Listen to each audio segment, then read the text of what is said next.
بسم اللہ الرحمن الرحیم۔ اردو ناول ناکردہ گناہوں کی سزا، قسط نمبر 4۔ ارحان رات میں اپنے گھر پہنچا تو اسے شام کا قصہ یاد آیا۔ وہ جانتا تھا کہ یہ سب سننے کے بعد فجر اب تک منہ پھلائے بیٹھی ہوگی۔ وہ اپنے پورشن میں جانے سے پہلے ان کے پورشن کی طرف آیا۔ وہ اندر داخل ہوا تو مہر بانو سامنے ہی اسے کچن میں مصروف دکھائی دیں۔ السلام علیکم بڑی امی، کیا ہو رہا ہے؟ وہ سیدھا ان کے پاس کچن میں ہی آ گیا۔ وعلیکم السلام، آؤ بیٹا۔ مہر بانو نے اسے دیکھ کر خوش دلی سے جواب دیا۔ خوشبو تو بہت اچھی آ رہی ہے، کیا بن رہا ہے؟ ارحان نے پین سے ڈھکن اٹھاتے ہوئے پوچھا۔ فجر کے لیے پاستا بنا رہی تھی۔ تم بیٹھو، بس بن گیا، گرم گرم کھا کے جانا، مہر بانو نے اسٹو بند کرتے ہوئے کہا۔ بڑی آپا تو گھر پہ نہیں ہے۔ ارحان نے ادھر ادھر دیکھتے ہوئے ان کے کان میں سرگوشی کی، جس پہ انہوں نے مسکراتے ہوئے نفی میں سر ہلا دیا۔ میں فجر کے روم میں ہی جا رہا ہوں، اس کے لیے بھی نکال دیں ورنہ وہ میرا چھین لے گی۔ مہر بانو نے مسکراتے ہوئے ٹرے اسے تھما دی۔ ارحان پاؤں کی ٹھوکر سے دروازہ کھولتا ہوا اندر داخل ہوا تو فجر بیڈ پہ کتابوں میں سر دیے بیٹھی تھی۔ ارحان کو اندر آتا دیکھ کر اس نے ایک لمحے کے لیے سر اٹھا کر اسے دیکھا، پھر اسے گھور کے دوبارہ کتابوں پر جھک گئی۔ ناراض ہو کیا تم؟ ارحان نے بیڈ پہ بیٹھتے ہوئے ٹرے درمیان میں رکھی اور اس کی طرف شرارتی نظروں سے دیکھا۔ میں کیوں ناراض ہوں گی تم سے؟ اس نے پین روکتے ہوئے الٹا اسی سے سوال کیا۔ اس کے انابی ہونٹوں پہ مسکراہٹ نمودار ہوئی، جس پہ اس نے چہرہ جھکا لیا۔ ماہد مذاق کر رہا تھا، اس نے پاستا کا ایک بڑا سا چمچ منہ میں ڈالتے ہوئے کہا۔ فجر نے کوئی رسپانس نہیں دیا۔ اس نے فجر کے چہرے پہ آئی ایک لٹ کو کھینچا تو فجر نے ہاتھ میں پکڑا پین اس کے ہاتھ پہ مار دیا۔ نہیں تنگ کرو ارحان، اس نے جھنجلا کے کہا۔ ارحان منہ بنا کے پیچھے ہو کے بیٹھ گیا۔ فجر نے ایک دو بار کن اکھیوں سے اسے دیکھا اور مسکراہٹ دبا کر دوبارہ اپنے کام میں مصروف ہو گئی۔ میں اگلے ہفتے اسلام آباد جا رہا ہوں۔ کچھ دیر بعد ارحان نے سر اٹھا کر سنجیدگی سے اسے بتایا۔ فجر کا تیزی سے چلتا ہاتھ یکلخت تھما۔ تمہیں جاب مل گئی؟ اس نے حیرت سے پوچھا۔ جی ہاں، مجھے جاب مل گئی ہے اور میں نیکسٹ ویک اسلام آباد جا رہا ہوں، اس نے بڑے پرجوش انداز میں اسے اطلاع دی۔ تم مجھے چھوڑ کر چلے جاؤ گے؟ فجر نے روحانسی ہو کر پوچھا۔ میں چلا بھی گیا تو ہمیشہ تمہارے پاس ہی رہوں گا۔ ارحان نے اس کا مرمری ہاتھ تھام کر اسے اپنے ہونے کا یقین دلایا۔ لیکن تم جا رہے ہو مجھے چھوڑ کے؟ فجر نے اپنا ہاتھ اس کی مضبوط گرفت سے نکالا۔ بہت جلد آؤں گا اور تمہیں دلہن بنا کے اپنے ساتھ لے جاؤں گا، اس نے کوہنی کے بل لیٹتے ہوئے شرارت سے آنکھ دبا کے کہا۔ ارحان میں سیریس ہوں، فجر نے اس کی طرف گھور کے دیکھا۔ اور میں تم سے زیادہ سیریس ہوں میری جان، ارحان نے اب کی بار شرارت چھوڑ کر سنجیدگی سے کہا۔ ویسے تم مجھ سے ناراض تھی، کس بات پہ؟ ارحان نے اس کی آنکھوں میں آنسو دے کر اس کا دھیان بٹانا چاہا۔ اب تو اور بھی ناراض ہوں، فجر نے کشن اٹھا کے اسے مارا، جسے ارحان نے ہنستے ہوئے کیچ کر کے اپنے سر کے نیچے رکھ لیا۔ فجر بھی نم آنکھوں سے مسکرا دی۔ پہلے ہی لیٹ ہو گئے ہیں اور یہ ڈرائیور انکل بھی پتہ نہیں کہاں رہ گئے، مومنہ نے گھڑی میں ٹائم دیکھتے ہوئے پریشانی سے کہا۔ آ جائیں گے یار، فکر کیوں کر رہی ہو؟ فجر نے لاپرواہی سے کہا اور وہیں گھاس پہ بیٹھ گئی۔ میرب اکتاہٹ سے بار بار داخلی دروازے کی طرف دیکھ رہی تھی۔ ان تینوں کو یونیورسٹی سے دیر ہو رہی تھی اور ڈرائیور کا کچھ پتہ ہی نہیں تھا۔ اسی اثنا میں ماہر آفس جانے کے لیے باہر آیا اور ان تینوں پر ایک اچٹتی سی نظر ڈال کر آگے بڑھ گیا۔ میرب نے اس خوبرو مگر مغرور شخص کی طرف دیکھا جو نہ جانے کب اس کی دل کی دھڑکن بن گیا تھا، اور دھڑکنیں بھی ایسی ضدی جنہیں صرف اسی کا نام لے کر چلنا تھا۔ اگر اسے وہ شخص نہ ملا تو اسے ڈر تھا کہ اس کی دھڑکنیں چلنے سے انکار نہ کر دیں۔ میرب، ماہر بھائی سے بولو ہمیں یوں ہی چھوڑ دیں۔ میرب نے اپنے خیالوں سے چونک کر مومنہ کی طرف دیکھا اور انکار میں سر ہلا دیا۔ میں نہیں بول رہی، منع کر دیں گے، میرب نے بظاہر نارمل لہجے میں کہا، مگر الفاظوں میں دکھ پنہا تھا۔ ماہر بھائی، فجر نے کھڑے ہوتے ہوئے ماہر کو آواز دی۔ ماہر کے بڑھتے قدم وہیں رک گئے۔ بولو، ماہر نے پلٹ کے پوچھا۔ فجر تیزی سے اس کی طرف بڑھی۔ لڑکی آرام سے گر جاؤ گی، ماہر نے اس کو تیزی سے اپنی طرف آتا دیکھ کر مسکراتے ہوئے کہا۔ فجر نے اس کے پاس پہنچ کر اپنی پھولی ہوئی سانسوں کو درست کیا۔ آپ پلیز ہمیں یوں ہی چھوڑ دیں گے؟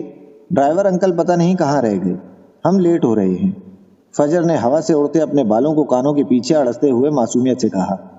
ٹھیک ہے، آ جاؤ، ماہر نے ہلکی سی مسکراہٹ کے ساتھ جواب دیا اور پلٹ کر گاڑی کا دروازہ کھولنے لگا۔ میرب اور مومنہ کو فجر نے اشارہ کر کے بلا لیا۔ مومنہ میرب کا ہاتھ پکڑ کر تیزی سے گاڑی کی طرف بڑھی۔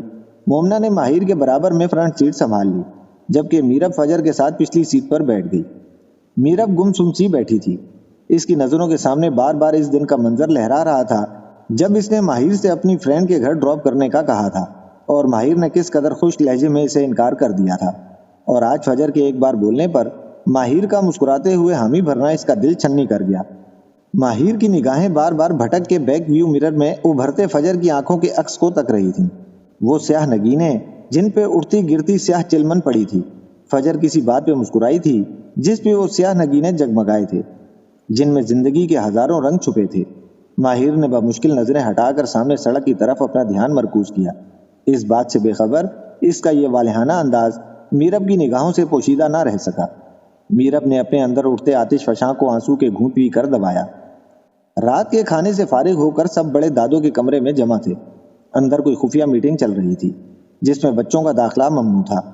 فجر، ارحان اور مومنہ نے تو لاکھ کوشش کی سن گن لینے کی، مگر کوئی بھنک نہ پا سکے اور تھک ہار کے باہر آ کے سب کے ساتھ بیٹھ گئے۔ باہر لان میں بچوں نے الگ محفل جمائی ہوئی تھی جہاں حسب معمول فجر اور ارحان کی نوک جھونک جاری تھی۔ عمر اور مومنہ کی اگلے ماہ ہونے والی شادی کو لے کر دونوں کی ٹانگ کھینچنے کا عمل بھی جاری تھا، جس میں فجر اور ارحان پیش تھے۔ میں آتی ہوں، امی بلا رہی ہیں۔ اندر سے تائی امی کی آواز آئی تو مومنہ نے وہاں سے کھسکنے میں ہی عافیت جانی۔ عمر کی مسکراتی نگاہوں نے اس کا دور تک پیچھا کیا۔ ماہد تو اتنی دیر سے بیٹھا مسکرا رہا ہے، تجھے پتا ہے نا اندر کیا باتیں ہو رہی ہیں؟ ارحان کی نظروں سے ماہد کا مسکراتا چہرہ چھپا نہ رہ سکا۔ نہیں، مجھے کیا پتا اندر کیا باتیں ہو رہی ہیں؟ ماہد فوراً گڑبڑا گیا۔ مجھے لگ رہا ہے تمہیں پتا ہے اندر کیا باتیں ہو رہی ہیں۔ فجر نے اپنی آنکھوں کو چھوٹا کرتے ہوئے ماہد کو غور سے دیکھتے ہوئے کہا، تم دونوں تو بس پیچھے ہی پڑ جایا کرو، مجھے کیا پتا اندر کیا باتیں ہو رہی ہیں؟ ماہد نے ان دونوں کے سوالات سے تنگ آ کر چڑھ کر کہا۔ عمر اور ماہر ان تینوں کی نوک جھونک سے لطف اندوز ہو رہے تھے، جبکہ میرب ان سب سے لاتعلق سی سر جھکائے بیٹھی تھی۔ مجھے پتا چل گیا اندر کیا باتیں ہو رہی ہیں، مومنہ نے اندر سے آ کر سب کو پرجوش انداز میں اطلاع دی۔ کیا باتیں ہو رہی ہیں؟ ارحان نے فوراً پلٹ کر مومنہ سے پوچھا۔ بتا دوں ماہد بھائی؟ مومنہ نے ماہد کی طرف دیکھ کر شرارت سے پوچھا۔ نہیں مومنہ، انسان بنو۔ ماہد نے اٹھ کر اسے روکنا چاہا۔ آرام سے سالے صاحب، ہمیں بھی تو پتا چلے آپ کیا گل کھلا کے آئے ہیں۔ عمر نے ماہد کو پکڑ کر واپس بینچ پر بٹھا دیا۔ میرب کو میری بھابھی بنانے کی باتیں ہو رہی ہیں اندر، مومنہ نے اپنی طرف سے دھماکہ کیا۔ میرب جو ان سب سے لاتعلق سی بیٹھی تھی، مومنہ کی بات پہ ایک جھٹکے سے سر اٹھا کر اس کی طرف دیکھا اور غیر ارادی طور پر اپنی جگہ سے کھڑی ہو گئی اور حیرت بھری نگاہوں سے ماہر کی طرف دیکھا۔ کیا دعائیں ایسے بھی قبول ہوتی ہیں؟ کیا ماہر بھی اس سے پیار کرتا ہے؟ وہ اس ایک پل میں نہ جانے کتنی کہکشاؤں کا سفر طے کر کے آئی تھی۔ اس کا دل کیا کہ وہ بھاگ کے جا کر ماہر سے لپٹ جائے اور اس کی تمام بے رخیوں کا اس سے شکوہ کرے۔ اگر وہ اس سے شادی کرنا چاہتا تھا تو کیوں اسے تڑپایا؟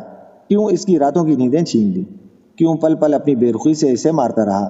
مگر اگلے پل ہی جب وہ ہوش کی دنیا میں واپس لوٹی تو اسے لگا کسی نے اسے عرش سے فرش پر واپس بری طرح پٹخ دیا ہے۔ اس کے خوابوں کی ہزاروں کرچیاں اس کے اطراف میں بکھری تھیں۔ ماہد گھاس پہ گھٹنوں کے بل اس کے سامنے سرخ گلاب لیے بیٹھا تھا۔ میرب نے پھٹی پھٹی نگاہوں سے ماہد کی طرف دیکھا، یوں جیسے اسے اپنی آنکھوں پہ یقین نہ رہا ہو۔ پھر کھڑے ماہر کی طرف دیکھا جو سینے پہ ہاتھ باندھے دلچسپی سے یہ سارا منظر دیکھ رہا تھا۔ میرب کو اپنے پیروں کے نیچے سے زمین سے رکھتی ہوئی محسوس ہوئی۔